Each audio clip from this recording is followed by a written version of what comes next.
शांति। सुनते हैं प्यारे बाबा के 23 जून के साकार मधुर महावाक्य। आज बाबा कहते हैं, मीठे बच्चे, तुम्हारा पहला पहला सबक है, मैं आत्मा हूँ, शरीर नहीं। आत्म अभिमानी होकर रहो तो बाप की याद आएगी।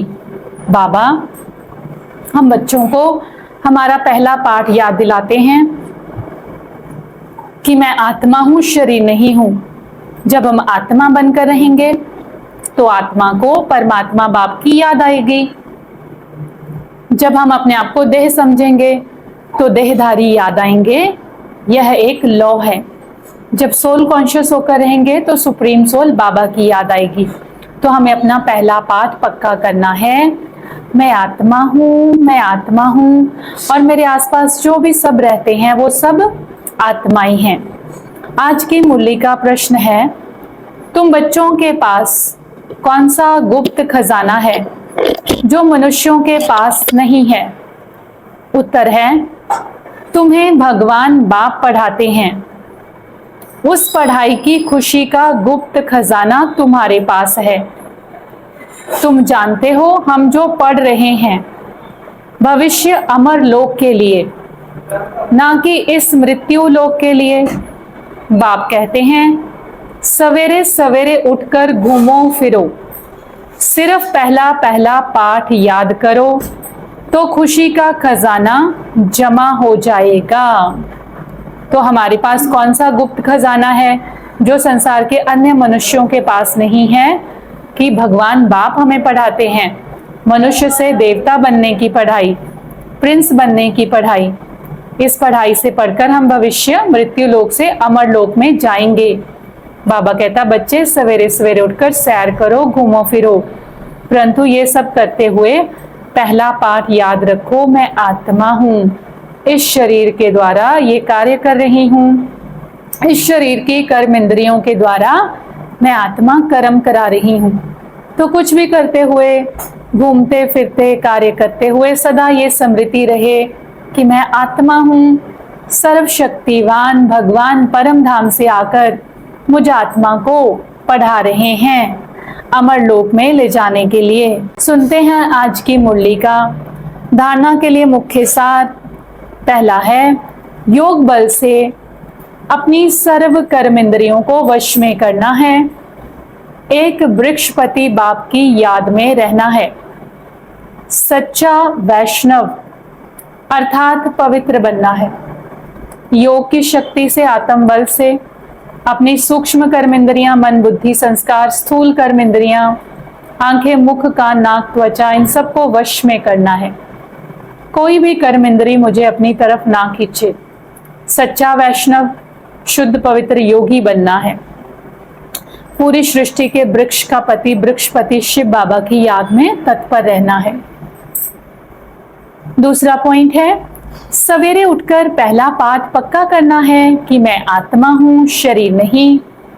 हमारा रूहानी बाबा हमको पढ़ाते हैं, यह दुख की दुनिया अब बदलनी है।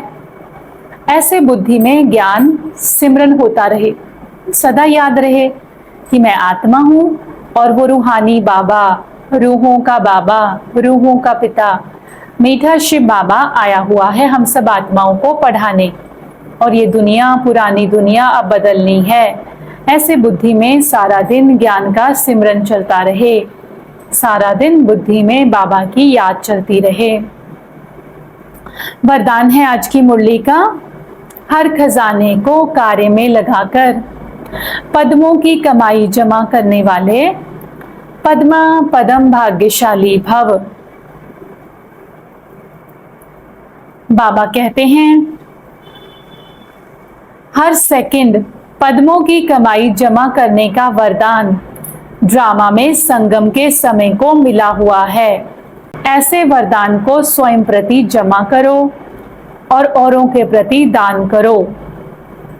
ऐसे ही संकल्प के खजाने को, ज्ञान के खजाने को, स्थूल धन रूपी खजाने को कार्य में लगाकर पद्मों की कमाई जमा करो, क्योंकि इस समय स्थूल धन भी ईश्वर अर्थ समर्पण करने से एक नया पैसा एक रत्न समान वैल्यू का हो जाता है।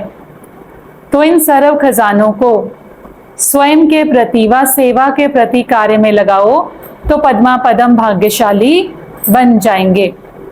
बाबा कहता है बच्चे, संगम युग को वरदान मिला हुआ है, 1 सेकंड में आप पद्मों की कमाई जमा कर सकते हो। और ऐसे वरदानों को खुद के लिए जमा करो, औरों के लिए जमा करो, अपने संकल्प के खजाने को, ज्ञान के खजाने को, और अपने स्थूल धन को भी ईश्वरीय यज्ञ में सफल करो। अभी जो 1 रुपया सफल करेंगे उसकी वैल्यू भविष्य में 1 रत्न के समान हो जाएगी। तो जो अपने सर्व खजानों को ईश्वरीय सेवा में सफल करते हैं वो पद्मा पदम महान सौभाग्यशाली आत्मा बन जाते हैं। पूरा कल्प 5000 वर्ष इस संगम युग की कमाई का वो वरदान सुख पाते हैं। तो एक छोटे से जन्म में सफल करना और पूरे कल्प 5000 वर्ष, 4 युग, 84 जन्म वो सफल किया हुआ खाते रहना वरदानों को। धन भी सफल किया हुआ, उसकी कमाई भी आत्मा को पूरा कल्प मिलती रहती है। तो ऐसे पद्मा पदम भाग्यशाली बनने का पुरुषार्थ करना है। स्लोगन है, जहां दिल का स्नेह है वहां सबका सहयोग सहज प्राप्त होता है। अगर दिल का स्नेह है एक दो के साथ तो सबका सहयोग, कोऑपरेशन इजीली मिल जाएगी। अव्यक्त इशारा है, अब ऐसे ट्रांसपेरेंट हो जाओ जो आपके शरीर के अंदर आत्मा विराजमान है वह स्पष्ट सभी को दिखाई दे। आपका आत्मिक स्वरूप उन्हों को अपने आत्मिक स्वरूप का साक्षात्कार कराए। इसी को कहते हैं अव्यक्त व आत्मिक स्थिति का अनुभव कराना। अब बाबा हम सब आत्माओं को इतना क्लियर, ट्रांसपेरेंट, साफ होने के लिए कहते हैं, पारदर्शी बनने के लिए कहते हैं कि शरीर के अंदर बैठी आत्मा सबको दिखाई दे। मुझ आत्मा को देखकर उनको अपने सच्चे आत्मिक स्वरूप का साक्षात्कार हो जाए। इसी को ही कहते हैं अव्यक्त आत्मिक स्वरूप की स्थिति का अनुभव कराना। अभी हम सबको अंतर्मुक्ता की गुफा में रहकर ऐसी सच्ची सेवा करनी है, सर्व आत्माओं को पारदर्शी बनकर साक्षात्कार कराना है। तो आज बाबा हम सब बच्चों को बार बार पहला पाठ, पहला सबक पक्का करने के लिए कहते हैं। अपने अंदर इस बात की धुन लगा दो, मैं आत्मा हूँ, मैं आत्मा हूँ, मैं आत्मा हूँ। परम धाम से भगवान बाबा आए हैं मुझ आत्मा बच्चे को पढ़ाने के लिए। प्यारे बाबा का बहुत बहुत शुक्रिया। ओम शांति।